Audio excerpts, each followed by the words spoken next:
Morning. अपने YouTube channel में आप सभी का स्वागत है। आज हम लोग जनरल नॉलेज और करंट अफेयर से संबंधित कुछ महत्वपूर्ण प्रश्नों को देखेंगे जो आगामी परीक्षाओं के लिए काफ़ी इम्पोर्टेंट है। इसका क्रम संख्या 41 से 60 तक है और ये कुल 20 प्रश्न होंगे जो काफ़ी महत्वपूर्ण हैं। तो आइए शुरू करते हैं। सबसे पहला प्रश्न है, चित्तौड़ में विजय स्तंभ का निर्माण किसने किया था? महाराणा प्रताप, राणा संग्राम सिंह, राणा कुंभा या फिर राणा रतन सिंह ने? तो चित्तौड़ में जो विजय स्तंभ का जो निर्माण किया था तो वो राणा कुंभा ने किया था। और ये राणा कुंभा जो थे ये सिसोदिया वंश से संबंधित थे, यानी कि सिसोदिया वंश से इनका संबंध था। तो इसका जवाब राणा कुंभा है। अगला प्रश्न है, अकबरनामा किसने लिखा था? अकबर, बीरबल, अबुल फजल या फिर भगवान दास ने?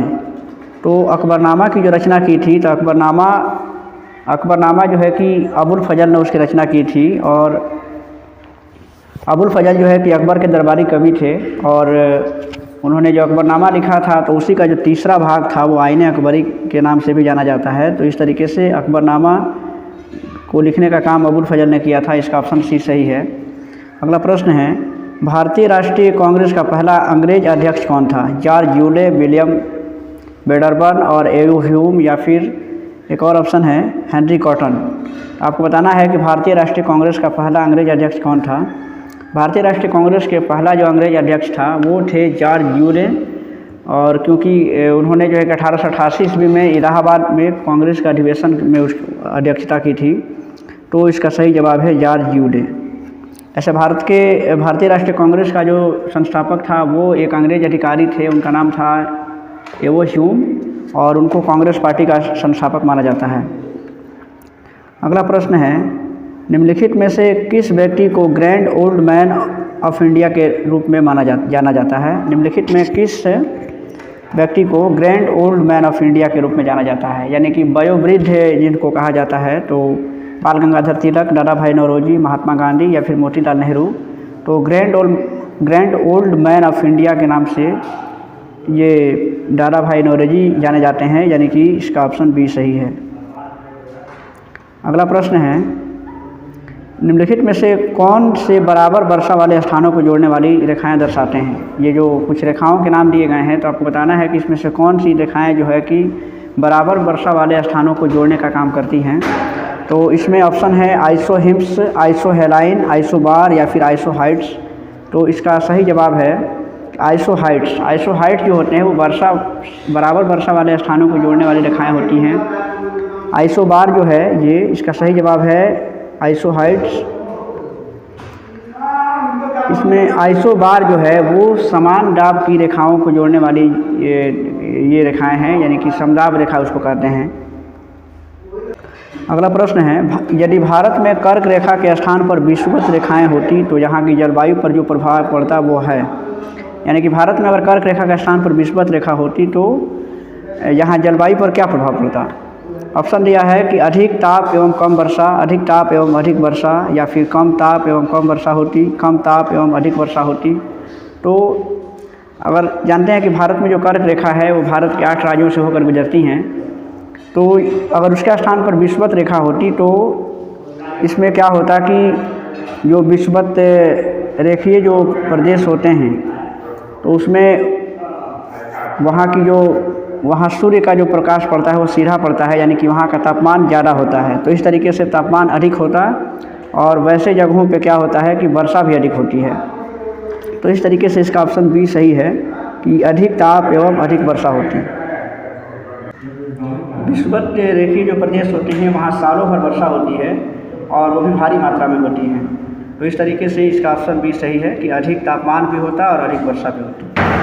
अगला प्रश्न है, भारत में चंदन की लकड़ी के वन सर्वाधिक कहाँ पाए जाते हैं? असम की पहाड़ियों में, शिवालिक की पहाड़ियों में, नीलगिरी की पहाड़ियों में या फिर सतपुड़ा की पहाड़ियों में? तो इसमें बता दें कि भारत में चंदन की जो लकड़ी है वो नीलगिरी की पहाड़ियों में सबसे ज़्यादा पाई जाती हैं और ऐसे चंदन का जो वन है सबसे ज़्यादा कर्नाटका में पाया जाता है। तो इसमें सही जवाब है कि नीलगिरी की पहाड़ियों में चंदन की लकड़ी सबसे ज़्यादा पाई जाती हैं। ऐसे नीलगिरी की जो पहाड़ियाँ हैं वो चाय के उत्पादन के लिए भी काफ़ी प्रसिद्ध हैं। और यदि चंदन की लकड़ी की बात हो रही है तो चंदन की लकड़ी से संबंधित एक बहुत विख्यात तस्कर थे जिनका नाम आपने सुना होगा वीरप्पन। तो वो जो है कि चंदन की लकड़ियों की तस्करी के लिए काफ़ी विख्यात थे। तो इस तरीके से इसका ऑप्शन बी सही है कि चंदन की लकड़ी नीलगिरी की पहाड़ियों में होती है, नीलगिरी की पहाड़ियों में। और चंदन के जो वन पाए जाते हैं सबसे ज़्यादा वो कर्नाटक में पाए जाते हैं।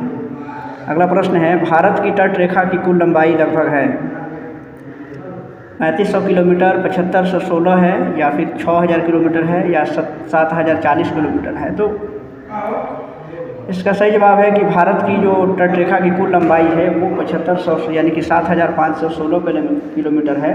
ऐसे मुख्य भूमि की जो तटीय लंबाई है वो 6100 किलोमीटर है। भारत की जो मुख्य भूमि की जो लंबाई है वो 6100 वो किलोमीटर है। लेकिन कुल जो है कि अगर तट रेखा की लंबाई देखा जाए तो वो है 7516, यानी कि इसका ऑप्शन बी सही है। अगला प्रश्न है, एक नागरिक के मौलिक कर्तव्य में शामिल है। नागरिकों का बताना है कि नागरिकों के मौलिक कर्तव्य में इसमें से दिए गए ऑप्शन में से क्या सही है। संविधान, राष्ट्रीय ध्वज और राष्ट्रीय गीतों के प्रति श्रद्धा, राष्ट्रपति के प्रति श्रद्धा रखना, या सरकार के प्रति श्रद्धा रखना, या फिर उपयुक्त में से सभी। तो अगर हम मौलिक कर्तव्यों की बात करें तो भारत के संविधान के द्वारा नागरिकों को कुछ 10 मौलिक अधिकार प्रदान किए गए थे 42वें संविधान संशोधन के द्वारा। लेकिन इसमें जो 86वां संशोधन किया गया 2002 में, तो उसमें एक और मौलिक कर्तव्य को जोड़ा गया। तो कुल मौलिक कर्तव्यों की संख्या जो है वो 11 है। 11 कुल मौलिक कर्तव्य हैं। और मौलिक कर्तव्य के अंतर्गत आता है कि हम अपने संविधान, अपने राष्ट्रीय ध्वज और अपने राष्ट्रीय गीत के प्रति हम एक आस्था रखें, एक श्रद्धा का भाव प्रकट करें, उसका इज्जत करें, उसका सम्मान करें। तो इसमें से सिर्फ ये सही है कि संविधान, राष्ट्रीय ध्वज और राष्ट्रीय गीत के प्रति श्रद्धा रखना ये हमारा नागरिकों का एक मौलिक कर्तव्य है जो भारतीय संविधान में वर्णित है। अगला है कि हमें राष्ट्रीय ध्वज पर अंकित सत्यमेव जयते लिया गया है। राष्ट्रीय ध्वज पर जो सत्यमेव जयते लिखा रहता है तो वो कहाँ से लिया गया है? मुंडकोपनिषद से, या फिर भगवत गीता से, सामवेद से, या पुराण से। तो सत्यमेव जयते जो लिया गया है वो मुंडकोपनिषद से लिया गया है। और ये जो है कि भारत का राष्ट्रीय वाक्य है। तो इस तरीके से इसका सही जवाब है मुंडकोपनिषद, यानी कि पहला ऑप्शन सही होगा। ऐसे ये जो सामवेद है, तो सामवेद को ये हमारा वेद है, इसे भारतीय संगीत का जनक भी माना जाता है। और पुराणों की जो कुल संख्या है, कुल पुराणों की संख्या है 18 है। और ये भगवत गीता है, उसको राष्ट्रीय पुस्तक माना जाता है। तो ये सभी ऑप्शन से संबंधित कुछ जानकारी हैं। अगला है कि भारतीय संविधान के अनुच्छेद 25 का संबंध है। बताना है कि भारतीय संविधान का जो अनुच्छेद 25 है उसका संबंध किससे है? समानता के अधिकार से है, संपत्ति के अधिकार से, धर्म की स्वतंत्रता से, या फिर अल्पसंख्यकों की सुरक्षा से। तो भारतीय संविधान का जो अनुच्छेद है वो धर्म की स्वतंत्रता से संबंधित है, यानी कि 25 से, अनुच्छेद 25 से लेकर के और 28 तक इसमें धर्म की स्वतंत्रता का उल्लेख किया गया है। तो इस तरीके से इसका ऑप्शन है सी, यानी कि धर्म की स्वतंत्रता से। अगला प्रश्न है जो करंट अफेयर से है कि पेरिस ओलंपिक 2024 का आधिकारिक नारा क्या घोषित किया गया है? गेम्स वाइड ओपन, या फिर तेज, उच्च और मजबूत, अधिक समावेशी, अधिक भाई, अधिक सुंदर। तो ये जो है कि इसमें जो पेरिस ओलंपिक जो होने वाला है 2024 में, तो उसका आधिकारिक नारा है कि गेम्स वाइड ओपन। ये इसका सही जवाब है। अगला प्रश्न है, मुस्लिम महिला अधिकार दिवस भारत में कब मनाया जाता है? मुस्लिम महिला अधिकार दिवस भारत में मनाया जाता है वो 1 अगस्त से मनाया जाता है। 1 अगस्त के दिन मनाया जाता है मुस्लिम महिला अधिकार दिवस।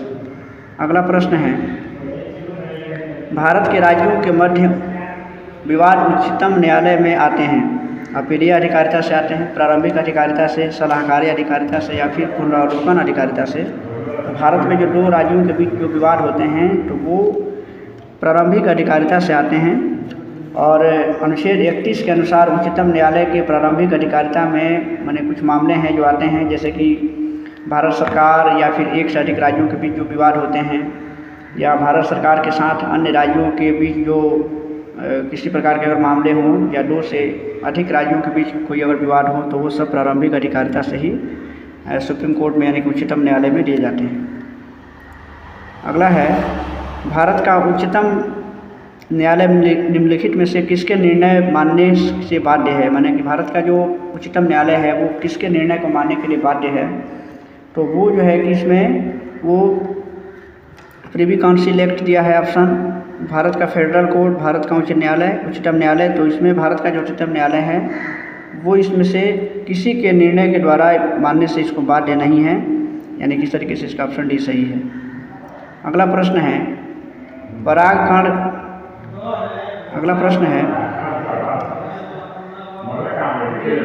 के द्वारा उत्पन्न किए जाते हैं। परागकण बताना है कि निम्न में से किसके द्वारा उत्पन्न किए जाते हैं, परागकोश के द्वारा, अंडाशय के द्वारा, वर्तिकाग्र के द्वारा या फिर फिलामेंट के द्वारा।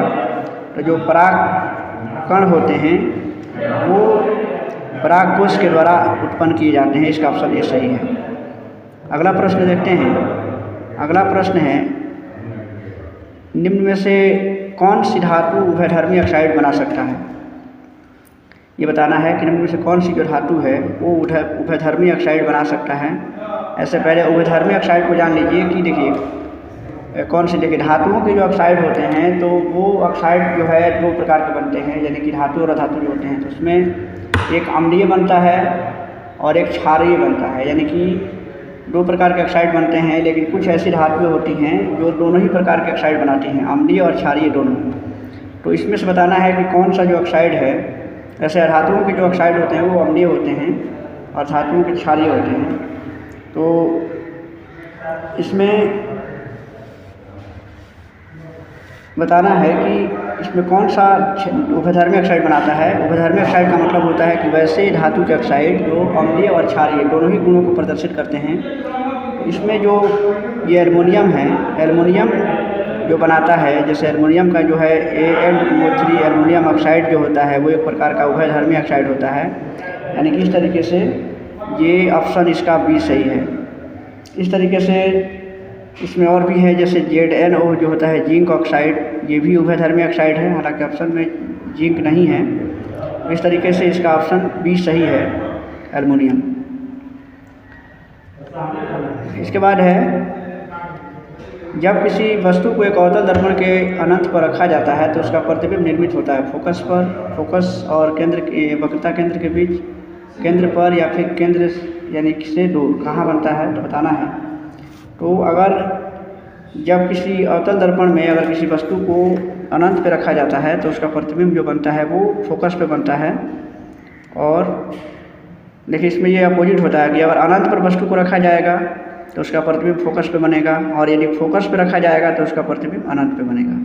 तो ये है, और इस स्थिति में वस्तु का जो आकार होता है वो बहुत छोटा होता है, यानी कि एकदम बिंदु जैसा होता है बिल्कुल। तो इस तरीके से इसका सही जवाब है कि फोकस पे बनेगा अगर अनंत पे हम किसी वस्तु को रखेंगे तो। अगला प्रश्न है, इसमें एक और चीज़ ये लीजिए कि अगर हम किसी वस्तु को अवतल दर्पण में अगर हम वक्रता केंद्र पर रखते हैं यानी कि सी पर, तो उसका प्रतिबिंब वक्रता केंद्र पर ही बनता है। तो अगर फोकस और केंद्र के बीच रखेंगे तो अनंत और वक्रता केंद्र के बीच बनेगा। ठीक है। अगला प्रश्न है, एल्केन का सामान्य सूत्र है। एल्केन जो है, एल्केन का सामान्य सूत्र क्या है। तो ये एल्केन का जो सामान्य सूत्र होता है वो होता है CnH2n+2। एल्केन ये हाइड्रोकार्बन होते हैं और इस तरीके से इसमें इसका सही जवाब है CnH2n+2, ये एल्केन का सामान्य सूत्र होता है।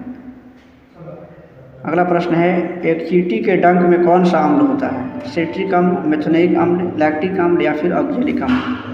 तो चींटियों में जो पाया जाता है तो चींटियों में फॉर्मिक अम्ल पाया जाता है। एक चींटी के डंक में कौन सा अम्ल होता है।